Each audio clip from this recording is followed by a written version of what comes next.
If you know how to observe the movements of prayer in a congregation, you don't even need the gift of prophecy to prophesy that we have conquered this. If you can discern the wave and the movement.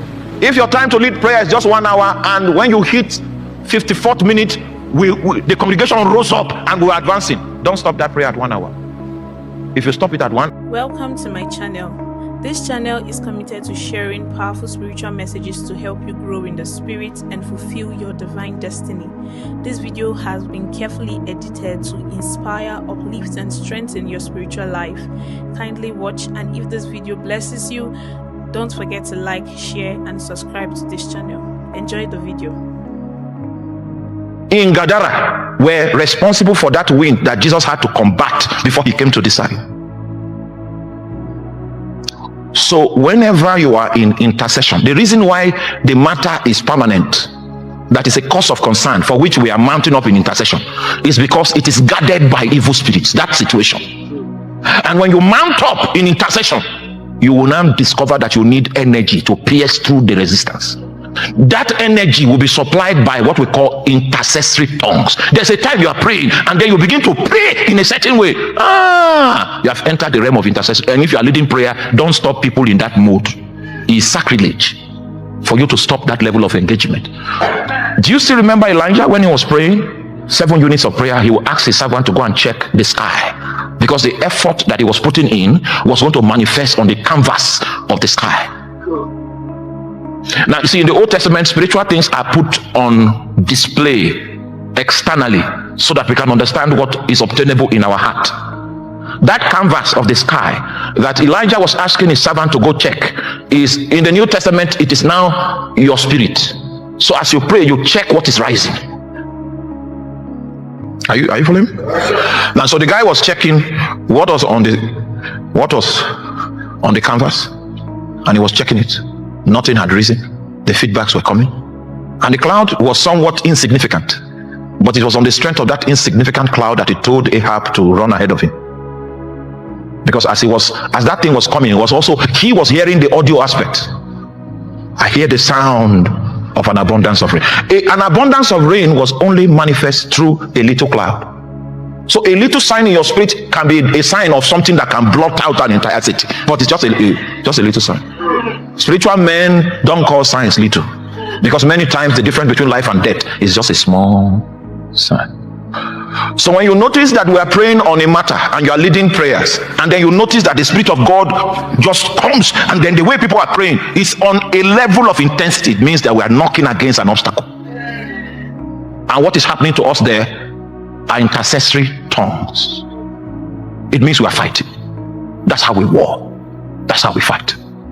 If we as a congregation can recognize when God empowers us to break the iron door, and you're the one leading prayer, allow that intensity to wane before you stop that prayer. It means that we have accomplished. The Spirit of God will be poured out on us, consistent with the obstacle that we are trying to defeat. And the moment you see that the intensity begins to wane by itself, it means we have accomplished that matter. If you know how to observe the movements of prayer in a congregation, you don't even need the gift of prophecy to prophesy that we have conquered this. If you can discern the wave and the movement. If your time to lead prayer is just 1 hour, and when you hit 54th minute, the congregation rose up and we're advancing, don't stop that prayer at 1 hour.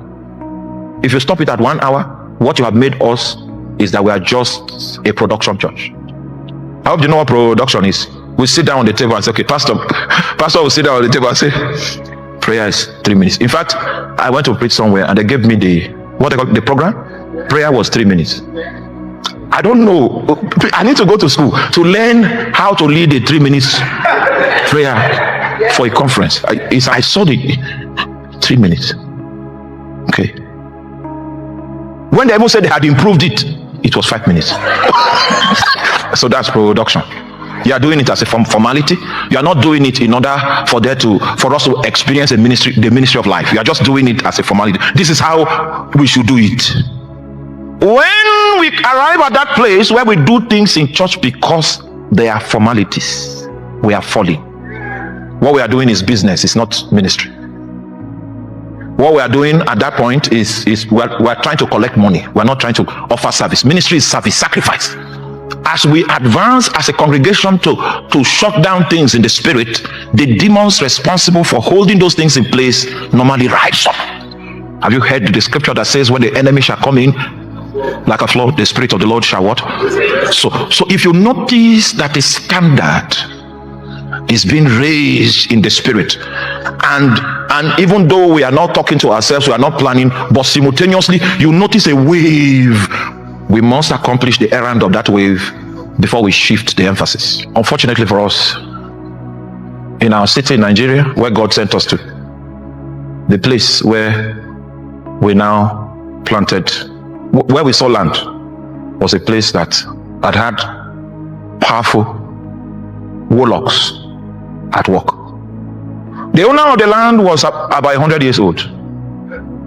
He fought in the war, and I believe the reason why God kept him alive was so that he could sell the land to us. I went to see him, because after we bought the land, the man died. So I can conclude that the Lord kept him alive just for that purpose.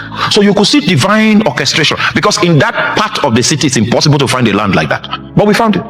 I didn't know that God was bragging. He was making a boast, and he had already included us in a fight he bragged about. When God brags with your name, he doesn't come to reveal to you in the dream. What he's saying is that with the training I've given him, he should survive it. That was how God was the one that introduced Satan to Job. He was bragging up. Job was doing well. That was how God guided us to that land, and we were thinking it was breakthrough. The money I saved for my wedding was the money that accounted for half of that land. We suspended the wedding to get that land because it was so strategic, the location and everything. When we opened the land with 100 days, 70 days of prayer and fast, we're coming every evening. We're coming every evening. The momentum was rising gradually. We're coming every evening. When we got to like 38, there was a wild wind that came. That kind of wild wind is what God uses to renovate territories. Suddenly people will go back to their coven, and when they light the candle will not light, because the renovation had taken place in the realm. So when it happens like this, the witches lose their ability to see through their crystal ball. They distribute themselves across the city to attend church services, to know which of the churches is responsible for that wild wind, because all their terminals have gone blind. It doesn't take God in eternity to do what is eternal. That's where fire is needed. Oh, if you have fire, that battle is a battle of fire. Before you know it, 2 witches are arrested and they are confessing. You hear them shouting, "I will kill you." I've heard that in many languages. But the real battle that was fought and won was when the wild wind of the Spirit took us in intercession, and these iron doors, the everlasting doors, were knocked down. Thank you for watching this amazing video. I believe without any doubt that you have been truly blessed by this message. You can go ahead and watch it again and again, so that the spiritual truth shared here can become a reality in your life. Also, do me a favor, like this video so more people can encounter this message and be blessed as well. And don't forget to subscribe to this channel. I repeat, don't forget to subscribe.